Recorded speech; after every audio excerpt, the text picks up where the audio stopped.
PSG Fan TV, bonsoir à tous, bonsoir Abdou. Bonsoir à toute l'équipe de PSG Fan TV.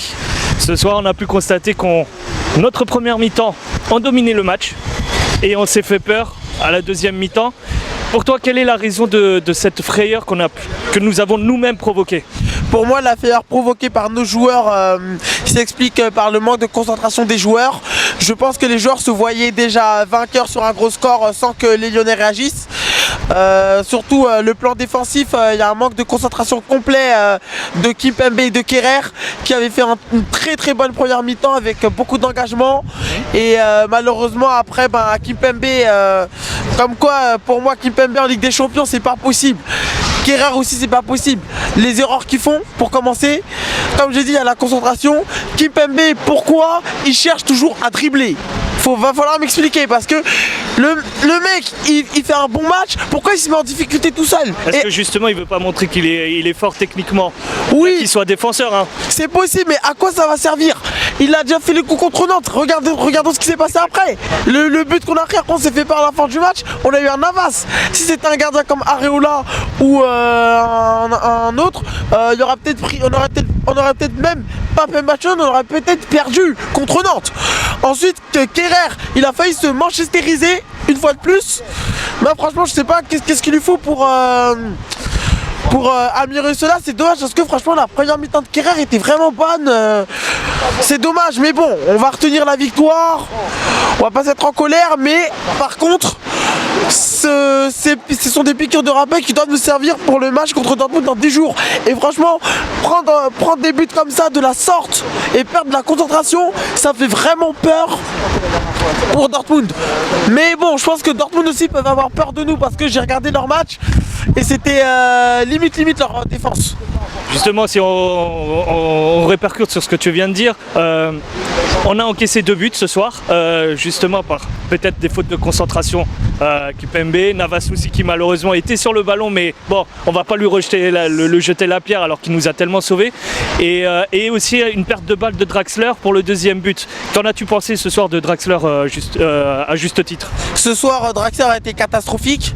C'était peut-être sa dernière, et je dis bien sa dernière chance de jouer titulaire dans un match à fort enjeu. Parce que maintenant il va se contenter des matchs contre Caen, Saint-Etienne, des petits matchs.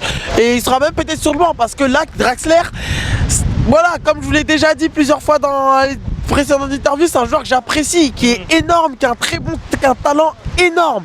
Mais le problème c'est que son talent, il le confirme pas parce que est-ce qu'il travaille assez? Je sais pas. Beaucoup de nonchalance, pas d'effort pour récupérer les ballons quand on est en difficulté, pas de grinta. Ensuite des pertes de balles, il en a pas fait trop, mais à part la perte de balles qui provoque le but.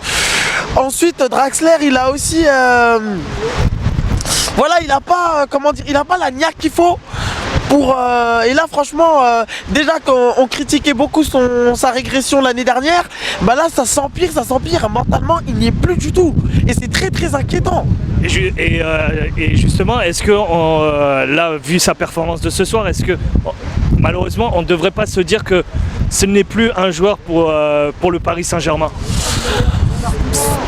Je dirais oui, mais bon, on sait jamais, la saison est encore longue.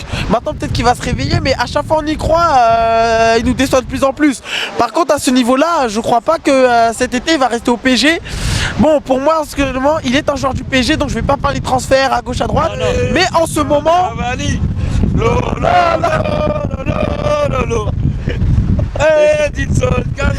Non mais ensuite voilà, par contre Draxler il n'est pas dedans et c'est très inquiétant, surtout pour lui, pour sa position au PSG, mais aussi pour l'équipe d'Allemagne à l'Euro 2020 où l'équipe d'Allemagne a une concurrence qui est de plus en plus féroce, et là se faire une place dans la sélection même en tant que remplaçant, j'y crois vraiment pas beaucoup.